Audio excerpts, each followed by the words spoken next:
شماره 1 özge گورال و سرکان چایولو.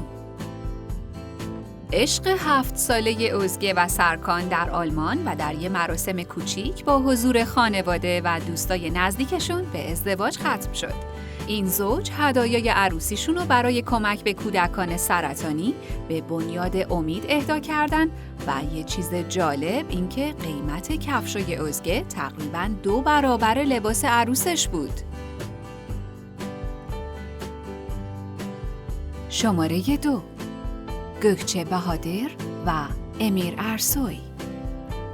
گوکچه و امیر در یک مراسم خودمونی در هتلی در آلاچاتی ازدواج کردند و یکی از شاهدای عقدشون کنان دوولو بود.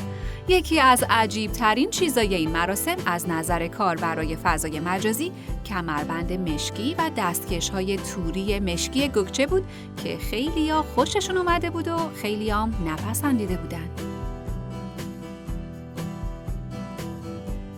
شماره 3 ابرو شاهین و جدی عثمان.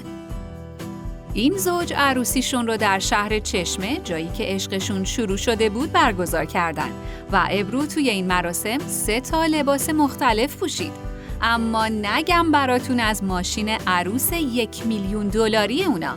جدی که برای این مراسم سنگ تموم گذاشته بود، لامبورگینی مشکی خودشو از آمریکا به ترکیه آورده بود. شماره 4 دمت افگار و لونت باباتاش.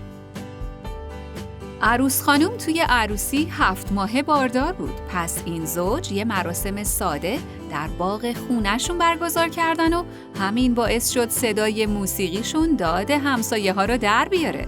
دمت توی این مراسم به جای مراسم پرتاب گل بین مهمونا یه شیرینی سنتی به نام خمیر مسیر یا مسیر مجنون پخش کرد.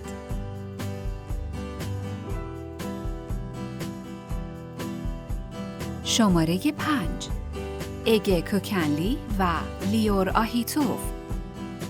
اگه کوکنلی بازیگر سریال سیب ممنوعه در نقش یامور بعد از گذروندن 6 سال عاشقانه با لیور آهیتوف اسرائیلی همین چند روز پیش تصمیم گرفتن عشقشون رو وارد یه مرحله جدید کنن.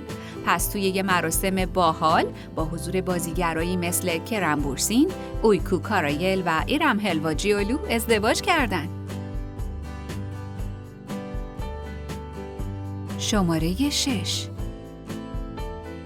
گیزم کاتمر و گوچلو آیدودو. گیزم کاتمر دختر کوچیک خانواده در سریال آپارتمان بیگناهان به تازگی در یک مراسم کوچیک و ساده در جزیره صدف با کارگردانی به نام گوچلو آیدودو ازدواج کرد. به گفته گیزم، اون و همسرش همزمان به هم پیشنهاد ازدواج دادن. شماره 7 ملیس بیرکان و آراس آیدین.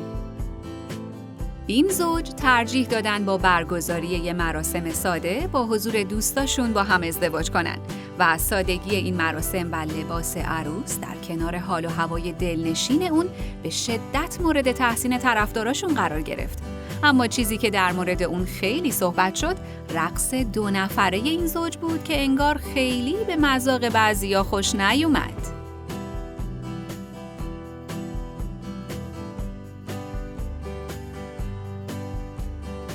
شماره 8 صدا سایان و چالار اکتن. این زوج در یه مراسم کوچیک و ساده ولی در یه هتل مجلل در استانبول در حضور دوستاشون با هم ازدواج کردن و توی مراسم اونا خیلی چیزا واسه جلب توجه وجود داشت، مثل اختلاف سنی 24 ساله عروس با داماد و اینکه عروس خانم ازدواج اول نه، دومم نه، بلکه ازدواج 7مش بود.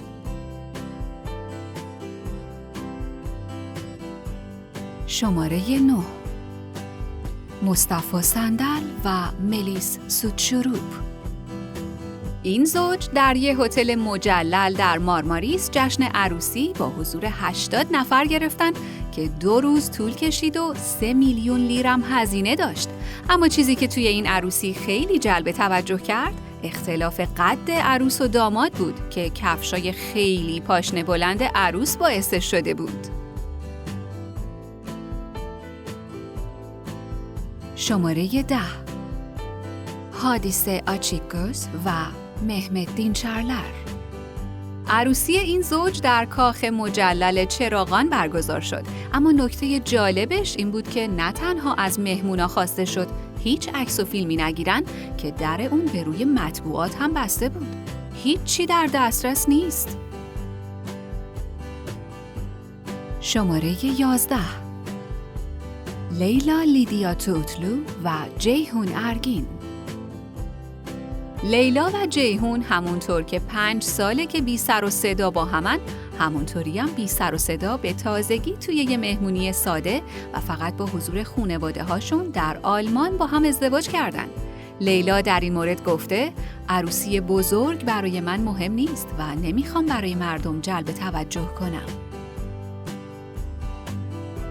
خب بگین ببینم شما عروسی کدومشون رو بیشتر از همه دوست داشتین؟